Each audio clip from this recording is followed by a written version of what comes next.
Hey, what's up, Bethel Youth? So excited that you're watching this video. I just wanted to bring in just a bit of teaching out of Matthew chapter 22.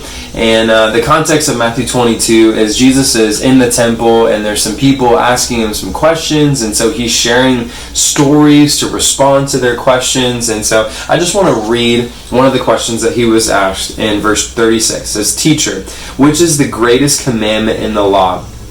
And he said to him, "You shall love the Lord your God with all your heart, with all your soul, and with all your mind. And this is the great and first commandment. And the second is like it. You shall love your neighbor as yourself. And on these two commandments depend all the law and the prophets."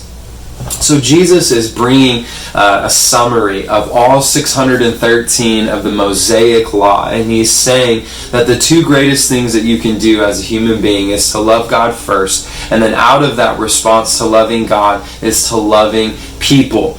And so how do we love people in a 6-foot radius? Like, how do we love people in this kind of crazy time that we're living right now? And I think the first thing, and maybe one of the most important things that we can do to show love to people, is to only buy what we need. It's kind of crazy. You go to the grocery store right now or whatever, and like everything that you need is like never in stock. There's toilet paper out of stock, there's baby wipes out of stock, there's canned foods and meat, and just everything that you need is out of stock. And the reason that this is happening is because people are buying more than what they personally need, and so they're stocking up, they're making sure that if there's an apocalypse they are prepared.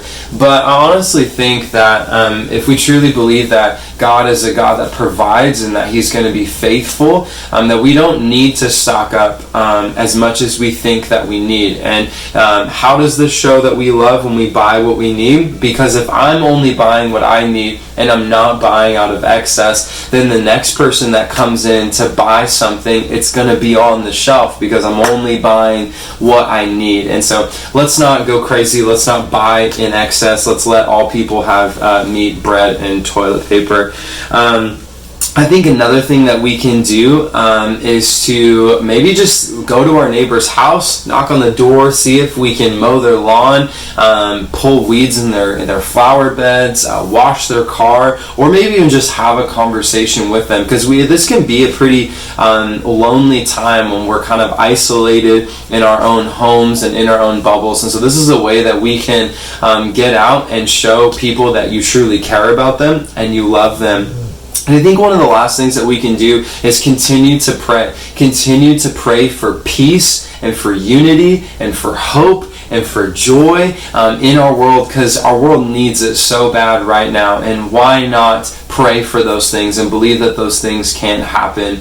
Love you guys so much, and hoping that your quarantine is going well and that you are not going to stir crazy. It's a beautiful day today. Get outside, do something awesome, and let's continue to love the people around us.